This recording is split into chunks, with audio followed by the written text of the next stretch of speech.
Ustedes ahí en el libro de Filipenses, capítulo 3, versículo 7 de Filipenses, pasajes muy conocidos.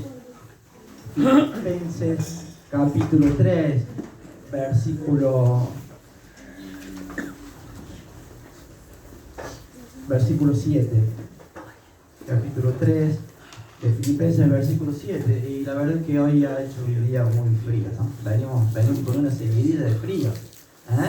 Pero bueno, aquí estamos los valientes, ¿no? Los que ni siquiera el frío los para y han decidido. Muchas gracias. Han decidido a tripa corazón venir y hacerle frente al frío. En la alta cumbre de Nevado, por eso es supuestamente toda esta ola de frío que nosotros tenemos. Así que bueno, los que se han comprometido con llevar a sus esposas a ver la nieve, no tienen excusa.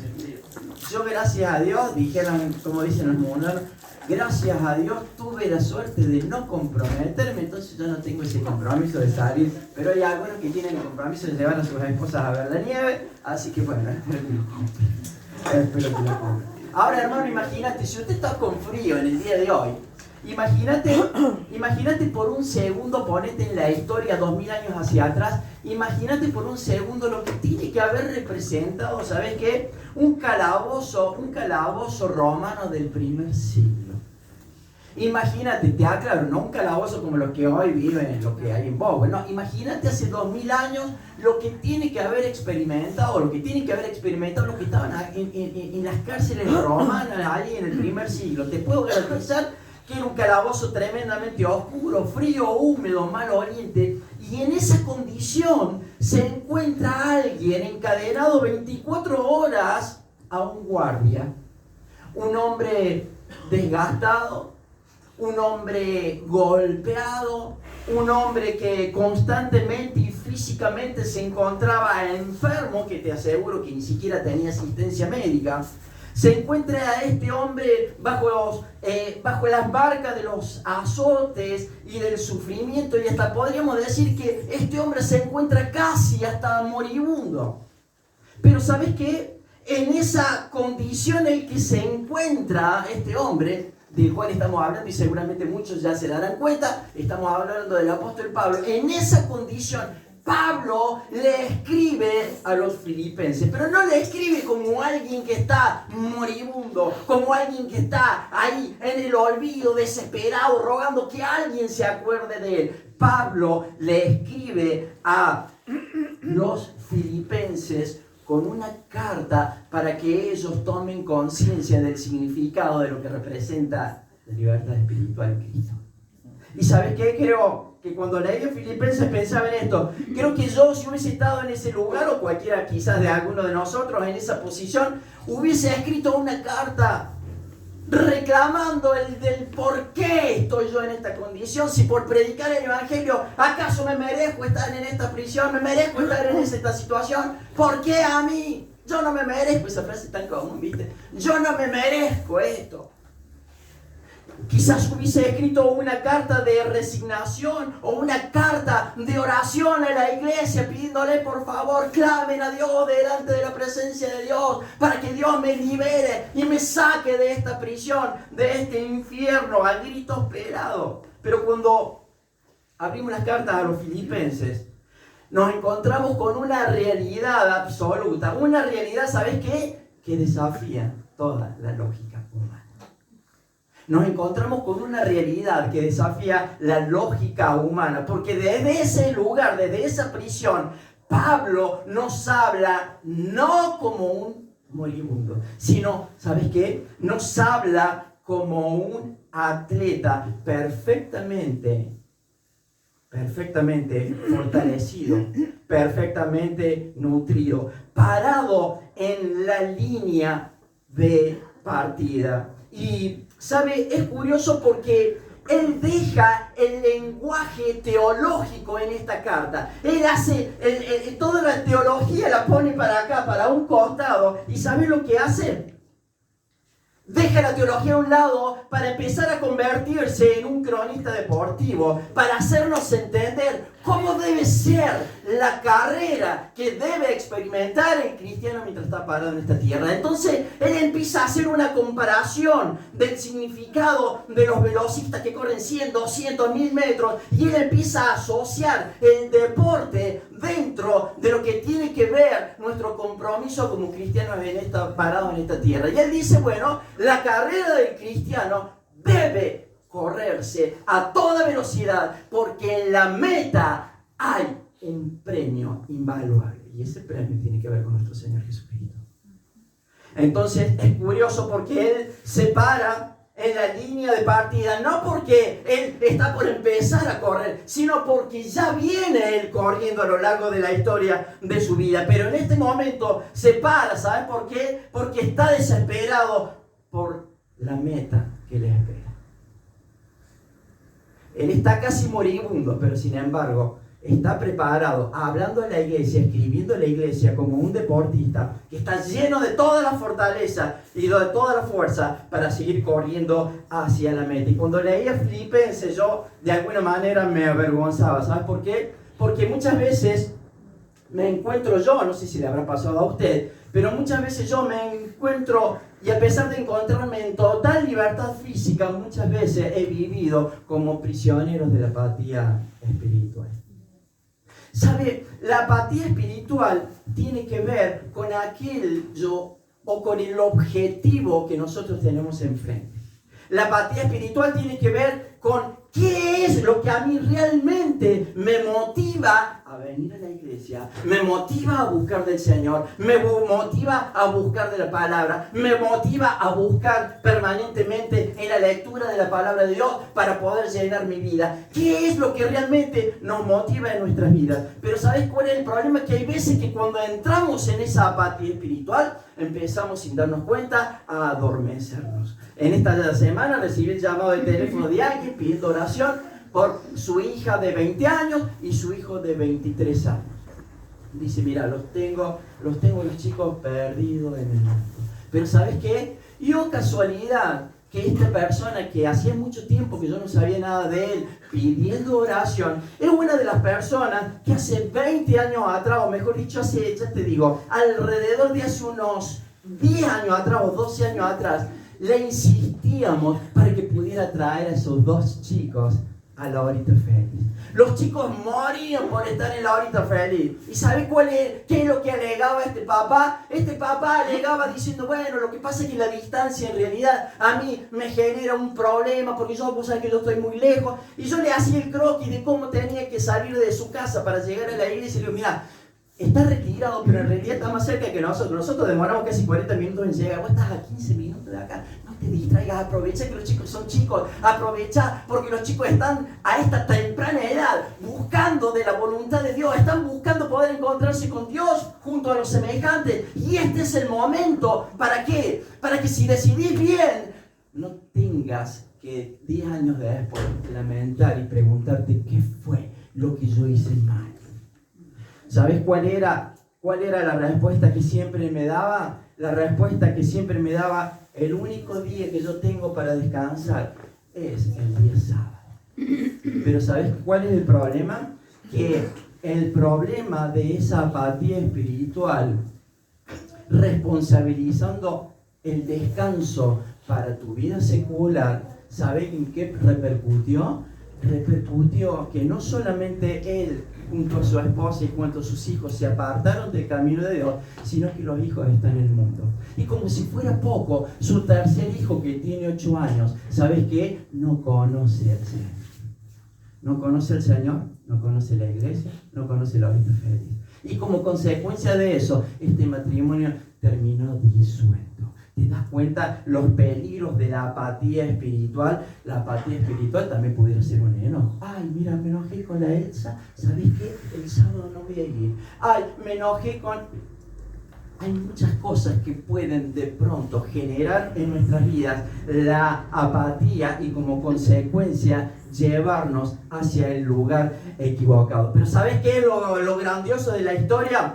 la historia de la vida de Pablo es que ninguna cadena, ni los golpes, ni los latigazos pudieron frenar el impulso que él tenía de correr hacia la meta clara y definida. ¿Sabes por qué? Porque su meta clara y definida no estaba en la circunstancia que estaba viviendo. Su meta clara y definida estaba perfectamente direccionada y centrada en Cristo Jesús y no en las circunstancias.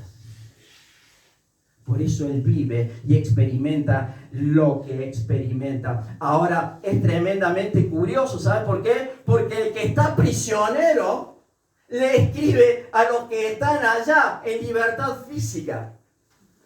Pero este prisionero, ¿sabe cuál es el tema? Que este prisionero que se encontraba físicamente casi moribundo, estaba lleno del poder de Dios, lleno de la palabra de Dios. Él sabía que no estaba solo y sabía que la misión de él era poder llevar el evangelio de Cristo a través de la carta para que los que se encontraban en libertad física, pero la realidad era que a pesar de la libertad física se encontraban, ¿sabes qué? Prisioneros de su vida espiritual en el pecado. Y eso es lo que Pablo empieza a describir a través de esta historia. Se encontraban prisioneros, vidas espirituales, esclavas del pecado, esclavas de la mentira, esclavas de las malas decisiones, esclavos de los vicios. Y Pablo, con toda preocupación, él se pone las pilas hacia adelante y empieza a escribir. Es por eso, hermano, que en el día de hoy no venimos simplemente a cumplir un rito. Hoy venimos, ¿sabes qué? A buscar la presencia de Dios que rompe las cadenas. Venimos a buscar la presencia de Dios que desafía toda lógica humana. Venimos a buscar del Dios que desafía inclusive nuestra autosuficiencia, nuestras tradiciones, nuestra autocompasión. Venimos a buscar del Dios, ¿sabes qué? Que inclusive desafía todo lo que tiene que ver con la cultura del pasado, con lo que heredaste, con lo que fuiste, quién fueron tus abuelos, tus padres, tus tíos. Dios, venimos a buscar del Dios, ¿sabes qué? Del Dios que quiere imprimir una nueva naturaleza como lo hizo con el apóstol Pablo. ¿Se acuerdan? El perseguidor de la iglesia cristiana, aquel apóstol Pablo que mataba a cristianos por una convicción que él tenía, que creía que era lo más correcto. De pronto en el camino de Damasco se encuentra con nada más y nada menos con el Señor Jesucristo. Y el Señor le dice: che, Pablo, ¿qué te pasa? ¿Quién eres? ¿Sabes quién soy yo? Soy yo, Jesús, al que estás persiguiendo. Y el tipo cae rendido a los pies. Y cuando él recibe esa nueva identidad, la vida de este ser humano cambió, hermano querido, 180 grados. Y esta es la idea de lo que el apóstol Pablo dice. Nuestra vida, la vida de la iglesia, puede cambiar si entendemos el principio de lo que dice Pablo. Yo he experimentado en mi vida, por eso lo quiero compartir en el día de hoy. ¿Sabes qué? Venimos a buscar para que el Espíritu Santo de Dios nos enseñe una vez más a soltar el pasado para abrazar el glorioso futuro que Él ya diseñó para la vida de cada uno desde antes de la fundación del mundo. Por eso en Filipenses 3:7, fíjate lo que dice. Pero cuantas cosas eran para mí ganancia, dice él, las he estimado como pérdida solamente por amor a ¿quién? Por amor de Cristo. Y ciertamente aún estimo todas las cosas como pérdida por la excelencia del conocimiento de ¿quién? De Cristo. De Cristo Jesús, mi Señor, por amor del cual dice, lo he perdido todo y lo tengo por basura para ganar ¿a quién? A Cristo, dice él, y ser hallado en él. No teniendo ya, dice, mi propia justicia, ya no teniendo mi propia forma, mi propia filosofía de vida, ya no teniendo mi propio, dice él, parecer, o ya no teniendo inclusive mi propia forma de vivir. Mi propia ley, como dice mi pariente me dice yo, en lo espiritual tengo mi propia ley y tengo mi propia convicción. Nadie me va a cambiar, pero ¿sabe cuál es el problema? Que su propia ley y su propia convicción, en esa condición, si no se entrega a Cristo, se va derecho al infierno. Por eso Pablo dice, quiero ser hallado por Él, no teniendo mi propia justicia, que es por la ley, sino lo que es por la fe de Cristo. La justicia que no es mía, pero es de Dios. Y esa justicia, dice él, yo la dejo a un lado, dejo mi ley hacia un costado. ¿Y sabes qué dice él? Pongo mi fe en el Señor. Verso 10. A fin de conocerle el poder de su resurrección y la participación de su padecimiento, llegando a ser semejante, dice, a él en su muerte, si en alguna manera llegara a la resurrección de entre los muertos. Verso 12, dice, fíjate lo que dice, no que yo ya lo he alcanzado, no me lo sé toda, dice el apóstol Pablo. No que yo lo haya alcanzado ya, ni que ya sea perfecto, pero ¿sabes qué dice él? Quiero que entiendan que prosigo por ver si logro asir, es decir, abrazarme, agarrarme con uñas y dientes a aquello por lo cual fui también yo, dice él, ha sido por Cristo Jesús. Hermanos, yo mismo, dice, no pretendo ya haberlo alcanzado, pero quiero que sepan esto, una cosa hago, y lo voy a hacer, dice él, hasta el último día de mi existencia, olvidando ciertamente lo que queda atrás, extendiéndome a lo que está por delante, prosigo a la meta, el premio o al premio del supremo llamamiento de Cristo Jesús. No detenemos por un segundo en el versículo 12. ¿Quién escribió esto? Bueno, esto lo escribió el apóstol Pablo. ¿Quién era el apóstol Pablo? Bueno, era un teólogo, un plantador de iglesias. Este hombre había experimentado, como dijimos recién, un encuentro con el Señor Jesucristo. Había sido inclusive llevado hasta el tercer cielo, ¿se acuerda de la historia? Era un judío de sangre, preparado académicamente, a los pies de los mejores maestros teólogos de la historia y de la época. Escribió 13 cartas, realizó más de 4 viajes misioneros en grandes comunidades cristianas como Asia Menor, Europa, Antioquía, Corinto, Éfeso, Galacia, Filipo y qué sé yo, cuántas otras cosas más. Este es el apóstol Pablo, que comienza, ¿sabes qué? Con una dosis brutal de honestidad y de humildad. Si hay algo que tenés que destacar del apóstol Pablo, no es solamente los viajes misioneros y lo que él tenía para poder llevar el evangelio de Cristo. Si hay algo que tenés que ver en la historia del apóstol Pablo, es como que después del encuentro de Dios, él se somete a la voluntad en humildad delante de la presencia de Dios para poder vivir la vida espiritual con el ego, con el pensamiento, con la idea, con el corazón totalmente sometido a la voluntad de Dios, sin tomar una sola decisión, sin la autorización de Dios. Este es el apóstol Pablo. Hermanos queridos, luego del currículum, si alguien tenía derecho a decir, bueno, iglesia, quiero que sepan que yo ya llegué a la meta por todo lo que he vivido. A ustedes les falta 1 kilo y 2 pancitos. Sin embargo, él dice, yo no he llegado. Pablo, sin embargo, declara y dice, no es que yo lo haya alcanzado, ni que ya sea, dice él, perfecto. Pero ¿sabes qué hago? Dice él, yo prosigo a la meta. ¿Y sabes qué habla? Este es un verbo de proseguir. Evoca la idea de una persecución intensa. No es solo moverse hacia un determinado lugar. Es correr con un enfoque claramente definido, como si estuviera persiguiendo un premio. ¿Y sabes cuál es el premio que lo motivaba al apóstol Pablo para hacer todo lo que hizo? El premio que lo motivaba era el premio al cual él perseguía, el premio del supremo llamamiento. Ese premio, ¿sabes qué? Es el final, la plenitud de su vida en Cristo. Este era lo que él anhelaba. Hermanos queridos, ¿cuál es el premio? ¿Cuál es el premio que vos y yo estamos siguiendo todos los días de nuestra vida como cristianos? ¿Cuál es el premio? ¿Qué estás buscando como cristiano hacia el futuro? ¿Qué es lo que verdaderamente estamos buscando como cristianos hacia el futuro? Ahora, fíjate el calibre de la madurez espiritual.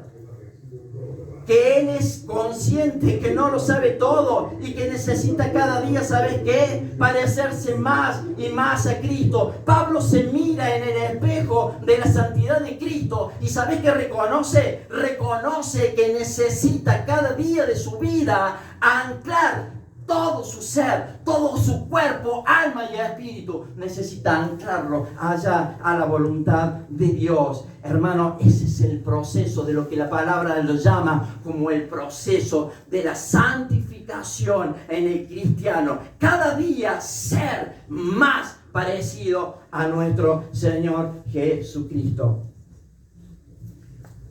Esta era la preocupación de él. Ahora tenemos que tener cuidado, ¿sabes por qué? Porque muchas veces el orgullo o la creencia de que lo sabemos todo nos puede desviar de la visión que Dios tiene para mi vida.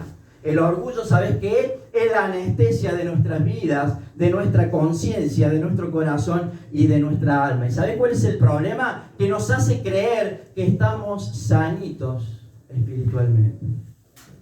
Yo hablo por ahí, hablo en otros lados con otras personas y no se congregan y no van a la iglesia, pero ellos dicen, yo hago el culto mío en mi casa, leo la palabra, pero ¿sabes qué? Es lo que vulgarmente, como siempre decimos, hermano, dentro del cristianismo el llanero solitario no existe.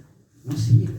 Definitivamente no sirve. ¿Sabes por qué? Porque estos son los riesgos de pronto de creer que muchas veces estamos bien espiritualmente cuando en realidad vamos muriendo. Y eso es que nosotros debemos estar muy atentos y preocuparnos cada día. ¿Sabes por qué? Porque cuando meto la pata, la Elsa me llama por teléfono y me dice, che, ¿sabes lo que vos dijiste el día tal? No fue así, me parece que... Y yo me agarro la cabeza y digo, sí, yo no tendría que haber hecho tal cosa. O me agarra el Daño, me agarra el Walter, me agarra la Claudio, me agarra el Marcelito, me agarra el... Che, a mí me parece que esto... Entonces, ¿sabes qué? Rápidamente yo tomo conciencia. ¿Sabes por qué? Porque muchas veces no nos damos cuenta de que creemos que estamos perfectamente sanitos espiritualmente, pero algo se empieza a resbalar por debajo de la alfombra y como consecuencia vamos muriendo. La doctora en una oportunidad le dice al paciente, señor, usted tiene que tomar líquido. ¿Le suena al paciente por allá? Tiene que tomar líquido. Entonces el paciente le dice, bueno, yo tomo líquido. Bueno, pero la evidencia muestra que usted está tomando poco líquido. Tiene que tomar más líquido. Entonces el paciente le responde y le dice, mire, yo en realidad tomo líquido, yo voy tomando líquido, pero en realidad tomo más líquido cuando tengo sed. Entonces la doctora se vuelve y le dice, mire, si usted no toma líquido constantemente, va a tener un problema, porque cuando usted tenga sed, se va a encontrar deshidratado y como consecuencia se va a encontrar con los riñones comprometidos. Entonces, sin tener sed, usted debe seguir tomando líquido, aunque usted no lo quiera hacer. El día, hermano, que dejas de tener hambre de Dios, el día que dejas de tener sed de la realidad de Dios, ese día dejas de crecer espiritualmente. Y cuando te des cuenta, vas a estar totalmente, como dijimos recién, vas a estar totalmente deshidratado espiritualmente. Y cuando te encuentras deshidratado espiritualmente, ¿sabes qué? Levantarse cuesta mucho más que antes de llegar a ese proceso. Por eso los cuidados que tenemos que tener cada día de nuestras vidas. Rick Warren dijo en una oportunidad, la verdadera elocuencia del cristiano no está en pretender la perfección, sino cada día en moldear una humilde insatisfacción santa. ¿Sabes lo que significa eso? Significa, él está diciendo que tenemos que tener cuidado de creernos que estamos perfectamente completos en todas las áreas de nuestra vida. Y tenemos que cada día de nuestras vidas reconocer que yo necesito más y más, saturar mi vida con la palabra de Dios, saturar más mi vida con la búsqueda de Dios en oración, saturar más mi vida con las relaciones dentro de la iglesia. ¿Sabe para qué? Para no caer en esta situación. Hermanos queridos, es decir, la necesidad de comprender que necesito dejar mi yo. Para, como siempre decimos, para que Cristo viva en mí. Y esta es la realidad. Y este proceso también se llama santificación. Ahora, ¿cómo corre un atleta hacia adelante si insiste en mirar hacia atrás? Bueno, no hay forma. Estaba viendo en estos días la historia de Sha'Carri Richardson. Es una velocista norteamericana que creo que mide 1,58 m, 1,60 m, 1,62 m, creo que no más, creo que mide 1,58 m. Tu altura. Cuando vos, Tu altura.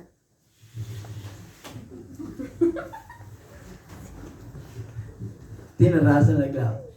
No, más, por ahí un poquito más bajo. Pero bueno, fíjate, cuando ves la historia de esta chiquita, ha sido entrenada desde el vientre de la madre. Y lo veía el padre en la historia, ¿no? Ella tiene 26 años y ha ido creciendo, pero desde niñita, pero mirá, desde chiquitita, siempre con los entrenamientos permanentes. No había tiempo para jugar a la muñeca.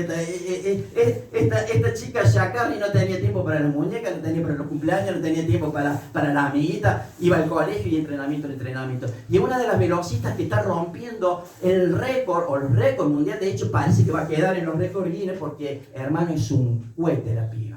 Pero ¿sabes qué pasó? En una de las carreras y en una de las competencias, Sha'Carri Richardson iba corriendo, ya le había sacado ventaja, ¿sí?, a sus contrincantes. Alrededor de la carrera era de 200 metros. Pero cuando pasa por el palco a donde estaban sus familiares, su mamá, sus hermanas, sus hermanos, ella hace un gesto para saludar. Y sin querer, cuando pone la mirada nuevamente sobre el andarivel, ¿sabes qué? Pisa el andarivel contrario y como consecuencia queda descalificada. Y al quedar descalificada, bueno, quedó fuera de la competencia. ¿Tenía todos los beneficios para ganar? Sí, pero ¿sabes cuál fue el problema? El problema fue que se distrajo mirando hacia atrás. Por eso Pablo usa la metáfora de la pista del atletismo, de correr desesperadamente la carrera en esa pista. Y él dice, una cosa hago. ¿Y sabe lo que dice? Olvidando ciertamente lo que queda atrás. Si Sha'Carri simplemente se hubiese dedicado a la carrera y hubiese dejado la salud para fuera de la competencia, hubiese ganado la medalla de oro, pero se lo perdió por una distracción. Y Pablo, ¿sabe lo que está diciendo? Bueno, para que esto no te pase, es necesario que la carrera que vayas a correr la hagas olvidando ciertamente lo que queda atrás. Y ¿sabes qué? La palabra olvidar que Pablo está usando no es olvidar porque se olvidó por los golpes o por el sufrimiento o porque el Alzheimer le estaba avanzando. No. La palabra que él dice olvidar ciertamente lo que queda atrás, él lo que está haciendo es darle un significado claro y efectivo de quitarle al pasado el poder del control sobre el presente. Nadie puede vivir hacia el futuro. Nadie puede ir hacia adelante mirando hacia atrás. No existe la posibilidad. No podés ir manejando tu auto mirando para el costado, para atrás, porque te vas a estrellar. Y esto es lo que el apóstol Pablo dice. Ciertamente, ¿sabe para qué? Tenés que dejar el pasado de tu vida. ¿Para qué? Para que el pasado no controle el presente de tu vida. ¿Por qué? Porque el pasado te ata. Te ata de dos maneras. Bueno, el fracaso o los fracasos del pasado, la culpa, el pecado que ya fue perdonado, porque a mí me lastimaron, por eso un día yo decidí no ir más a la iglesia, porque de ahí, que esto, que este otro, que negro, que blanco, esta misma persona, yo le decía, bueno, mira, ¿te estás congregando en algún lado? No me estoy congregando en un lado. Bueno, si vos querés, vos sabés, sí, no, pero ¿sabés qué pasa? Que como a mí ya me han herido en otro lado, tengo miedo de que alguien me hiere y no me salude bien cuando entro. No deja de ser una excusa, obviamente, para poder seguir transitando y caminando el camino equivocado. Pero ¿sabes qué? Tiene que ver con el fracaso del pasado que no le permite avanzar hacia el presente y hacia el futuro. Por eso es importante lo que dice el apóstol Pablo. Me olvido del pasado. ¿Sabes por qué? Porque yo tengo que mirar hacia el presente y hacia el futuro. Tenemos que saber claramente identificar esas cuestiones. ¿Sabes por qué? Porque el enemigo, porque Satanás quiere que uses tus cadenas del pasado. ¿Sabes qué? Como tu identidad en el presente. Y eso no puede ocurrir. No podés vivir presente, pasado, basado en el pasado. Ahora, también hay otra forma que te puede atar la historia. Y son los éxitos del pasado. Me pasaba a hablar con alguien y decía, si vos supieras a mí el negocio que tenía, que negro, que blanco, lo bien que me iba, que esto, que este otro, porque yo era. O alguien me decía, ¿sabes qué? Yo me acuerdo que cuando yo era joven podía ir y venía y no me cansaba y predicaba. Y ahora ni siquiera se quiere congregar. Tiene 65 años y ahora dice que está tan cansado que ni siquiera se quiere congregar. ¿Sabes qué? Nadie puede vivir del recuerdo o del éxito o de lo malo. Nadie puede vivir abrazado al pasado, ni de lo bueno ni de lo malo. Hermanos, para vivir el presente y el futuro, te tenés que abrazar a la realidad de Dios. ¿Sabes por qué? Porque Dios no es el Dios del yo fui. Es el Dios, ¿sabes qué? Es el Dios del yo soy. Para entender, hermano querido, que lo que está delante, tenés que soltar el pasado, porque lo que está atrás, Pablo habla acerca de una nueva identidad. Entonces, como dice el verso 7, dice, por eso dice él que, pero las cosas que una vez, dice él, eran, ¿está hablando de qué? ¿De presente? No, está hablando del tiempo pasado. Las cosas que una vez eran, tiempo pasado, ganancia, hoy las estimo por pérdida solamente por una cosa. ¿Sabes por qué? Por ese amor indescriptible que él sentía por Cristo Jesús. ¿Sabes para qué? Para asir, para tomar, para agarrarse, para sujetar y aferrarse y afianzar y atrapar la realidad de Dios para con su vida. A mí me encanta el despliegue de la energía, quizás no física del apóstol Pablo, porque ya estaba bastante deteriorado, pero me encanta el despliegue de esa energía, ¿sabes qué? Santa, porque ¿qué dice él? Me extiendo a lo que está adelante y prosigo a la meta, al premio del supremo llamamiento. La frase extendiéndome evoca, ¿sabes qué? La imagen de un corredor cuyo torso se inclina desesperadamente hacia la línea de meta, estirando cada músculo al límite. Yo le decía, ¿por qué los corredores se estiran así como van sacando pecho, como diciendo, ¿quién le pegó a mi hermano? Y ya están llegando a la última línea. Digo, ¿por qué? Porque, ¿sabes qué? Se estiran, no les importa si se van a desgarrar, porque la idea es llegar a la meta, aunque sea con el último pelo que le quede en la cabeza. Y eso es lo que demanda el apóstol Pablo de la vida de cada uno. Me extiendo, dice, evoca la idea de inclinar desesperadamente hacia la línea de meta, estirando cada músculo. Hermano, te aseguro que esto no es un esfuerzo de un paseo en el Parque Sarmiento. Es un esfuerzo claramente enfocado y con propósito. Es un esfuerzo que tenemos que hacer claramente enfocado y con propósito. ¿Sabes por qué? Porque hay que ganar la carrera. La pregunta es que yo me hacía, ¿por qué será que el apóstol Pablo corre con tanta fuerza, con tanta pasión, con tanta vehemencia o con tanta demencia? ¿Por qué será? Y ¿sabes qué? El texto del versículo 12 nos da la clave.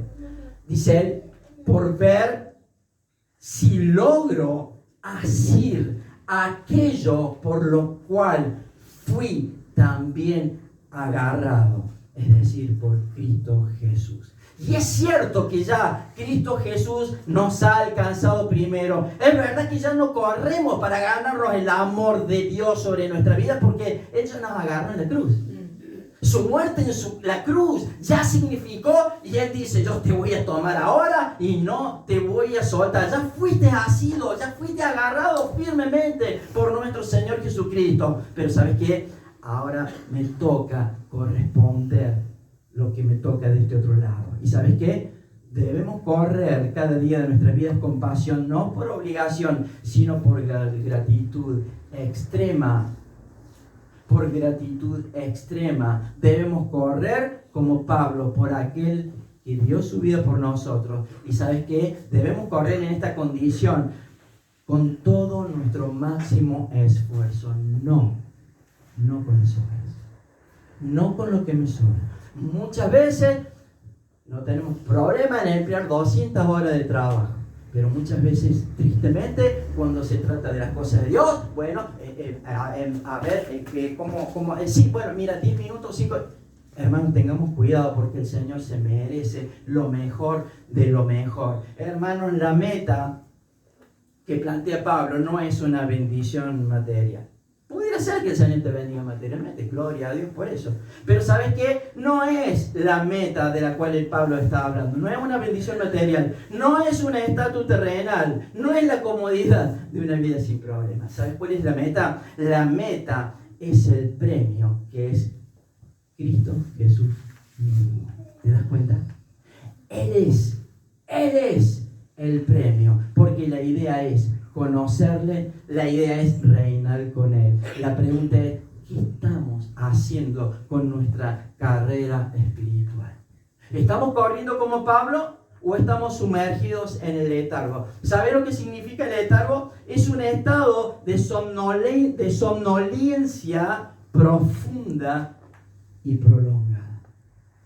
Si estamos en esta condición de letargo, bueno, hermanos, vamos a tener que ponernos de pie y empezar a decirle, a ver, Señor, ¿para dónde yo tengo que empezar a direccionar mi vida? Porque antes no te conocía, pero ¿qué voy a hacer ahora que le conozco? Ya no tengo excusas, ya me han predicado el Evangelio. Ahora me toca decidir, ¿seguir como yo vivía antes o empezar a vivir la carrera del apóstol Pablo? ¿Sabes por qué? Porque si vos corres la carrera del apóstol Pablo como la vivió, él disfrutó la vida. Y te digo, cada latigazo, aunque te parezca loco lo que estamos hablando, cada latigazo estaba perfectamente, ¿sabes qué? Sostenido por la mano de Dios. Por eso él pudo vivir lo que vivió, por eso él pudo experimentar lo que experimentó, aún en esa condición infrahumana. Él desafía en Cristo toda lógica humana, porque el Señor estaba de parte de él. Hermano, ahora te toca decidir para qué lado vas a seguir corriendo. Si para la meta, que es encontrarse con tu Creador cada día de tu vida, y en cuanto a la decisión que vos tomes en el día de hoy va a impactar sobre tu vida, sobre tu descendencia, para bien o para mal. Se trata de vida o muerte, como siempre lo decimos. Hermano, ¿qué es lo que vas a hacer decidir?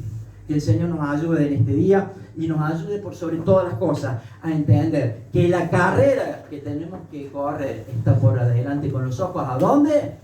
Puesto en Cristo. Hermano, olvídate de ayer, olvídate lo de ayer y empieza a direccionar tu vida hacia el futuro. Que el Señor te bendiga. Nos despedimos con una oración. Ahora.